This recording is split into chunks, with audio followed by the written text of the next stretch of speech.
have probably done a little bit more research on what actually I needed to do to get into school. Once I got into school, everything was really easy, like with the programs and everything, but I was just, because I took so long from graduating high school to coming to college, I didn't realize what all I would need to do before I even got my foot into the door, especially dealing with the VA system because they pay for school. So it could be I go through the voc rehabilitation program, which is great. But there is a process. It's not, with anything with the government, it's bureaucratic. It's not going to be a 5-minute thing. It's going to be a 5-month thing, So just getting to know the right people to help you with that. And like I said, the people on here in school, the military department that deals with veterans, they can give you all that information too. So you can really just come here before you even go to school and get all the information to come to school, which I didn't know that. So it kind of took me a little longer to just find it on my own. If I could have just came here my first day out of the military and they would have set me on the right path to go, which I didn't know that. I thought it would kind of just be like, I didn't know there would even be a military, as big of a military support group they had here because it's community college. I thought it might be just like one person who maybe teaches math and then does it on the side, but no, they're like dedicated. That's all they do, and they're great. So you could really just come here your first day out of the military and talk to the veterans people, and they'll set you up with everything you need to set up with. So it would have been a great thing to know when I first got out. The biggest lesson I learned the hard way was asking for help. I'm not big at asking for help, but when it came to algebra and math, I needed the help. I needed tutors.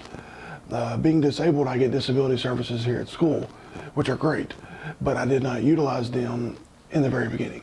And that would be my biggest lesson that I had to learn the hard way, was instead of making the C that I made in algebra, it could be like every other class that I've taken here, which would be an A. And that was my biggest lesson. Unfortunately, I had to learn the hard way. Biggest lesson was keeping track of classes. I took a lot of classes, and that was just my own benefit and me trying to meet my goals.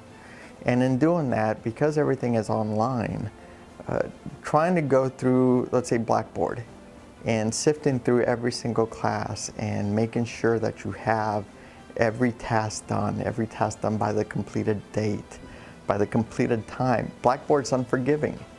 If you miss by 1 second because your computer just slows down that upload, you miss that assignment. So one of the things that I did was, to counteract that, was I got me a whiteboard and I put it right in front of my desk at home, and I put all my classes on it, and I wrote down for that week what assignments I needed to do, what day they needed to be done by, the due dates, and the times. That way I knew that I met those goals. Because that is one of those hard things. You miss one assignment, and that can really put a hamper on the rest of your grade. It took time. It just doesn't come overnight. I think there's a lot of learning how you learn also helped me with that. Like if you're a visual learner, an auditory learner, a hands-on learner, applying that and moving forward helped me. So.